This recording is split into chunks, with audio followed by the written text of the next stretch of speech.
Hello বন্ধুরা, welcome to my channel. অনেক দিন পর একটা ব্লগ নিয়ে চলে আসলাম। আসলে অনেক দিন ধরে কোথাও যাওয়াই হয় না, তাই ব্লগ দেওয়াও হয় না। তো অনেক দিন পর ইচ্ছে হলো একটু কোথাও যাই, কারণ আমরা দুজনেই খুব ব্যস্ত হয়ে গেছি। তো ও ওর কাজে ব্যস্ত, আমিও আমার কাজে ব্যস্ত, তো কেউ কাউকে সেরকমভাবে টাইম দিতে পারি না। তো এদিন ছিল সানডে, তো সানডেতে আমরা সন্ধ্যেবেলায় একটু মনে হলো চলো একটু কোথাও যাই, কোথাও তো যাই না অনেক দিন ধরে।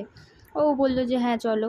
আমাদের কোনো প্ল্যানিংই ছিল না কোথায় যাব, তো দেখি হুট করে ও আমাকে এই রেস্টুরেন্টটাতে নিয়ে আসলো। বললাম কোথায় যাচ্ছ, বলে চলো। তারপরে চলে আসলাম। তো এসেই বলল কি খাবে। তো আমার ফিশ ফিঙ্গার খুব প্রিয়, তো প্রথমেই ফিশ ফিঙ্গার খেয়ে নিলাম। এরপর আমরা গার্লিক নান আর তার সাথে শাহি পনির নিয়েছিলাম। আর আমি না অত খেতে পারি না, ওই জন্য এইটুকু খেয়েই আমার পেট ভরে গেছিলো। ও বললো আর কিছু খাবে নাকি, আমি বললাম না, আমার এটুকু খেয়েই পেট ভরে গেছে। তো যাই হোক, তারপরে আমরা বেরিয়ে গেলাম। আজকের ভিডিও এতটুকুই, দেখা হচ্ছে নেক্সট ভিডিও।